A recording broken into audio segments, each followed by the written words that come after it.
de Adam Rouleau.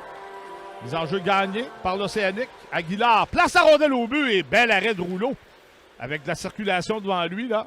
Il tire la jambe pour fermer la porte. Maltais, cependant, va reprendre. Maltais par la baie vitrée à Filion et Filion va s'avancer avec Blais. Lui refile la rondelle et bel arrêt du gardien. Le disque demeure libre un instant.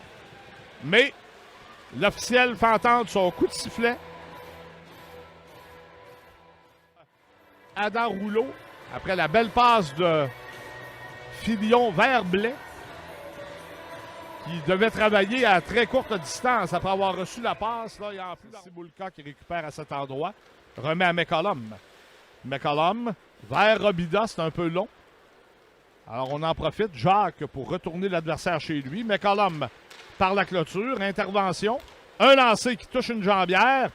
Et Doucette étire les bras pour remettre à Robida. Le tir de Robida. L'arrêt de Robert avec le bouclier. Quitter sa zone devant Woods. S'en détache. Pousse la rondelle pour lui-même. Gaudio va déborder. Coupe devant. Et bel arrêt de but! Lucas Véron en désavantage numérique. C'est 1-0 l'Océanique.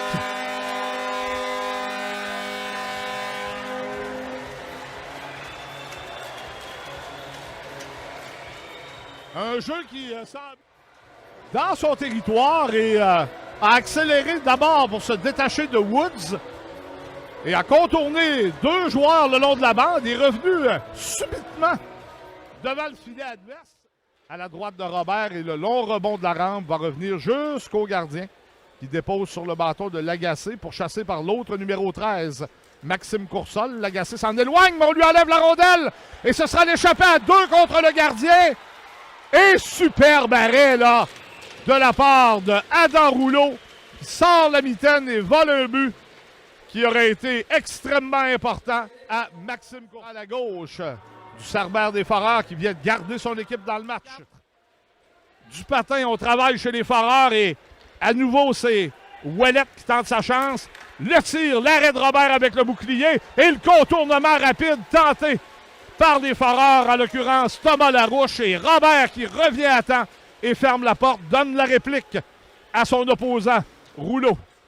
9-40 à la ligne bleue à Aguilar le long de la ligne. Le tir de côté, c'était bien passé. Et le but!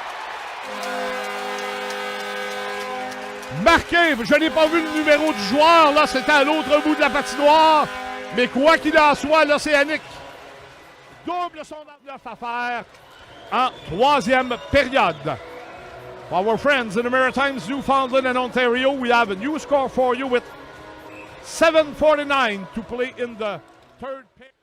6:50 à faire en troisième période.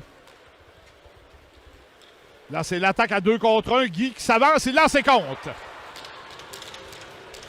Alors, Robert battu côté de la mitaine. Un but extrêmement important pour les Foreurs qui venaient de voir l'Océanique. Donc, il y a un meilleur angle. Le défenseur joue la passe. Le gardien doit jouer le lancer et Robert s'est fait battre. 6:42, c'est beaucoup de temps. Derrière le filet de l'Océanique, Brunet récupère. Belle passe de Brunet à Véro pour Bellan. À la ligne bleue adverse, à Sprenard. Et là, on remet Bellan, il est seul et trop près du gardien. Et le but! Yann Sprenard, son 4e à ses 2 derniers matchs, puisqu'il était absent il y a 2 jours contre le Phoenix de Sherbrooke et qu'il avait marqué les 3 buts de l'équipe aux Foreurs qui venaient de reprendre espoir. C'est 3-1, 5:59 à faire en troisième période.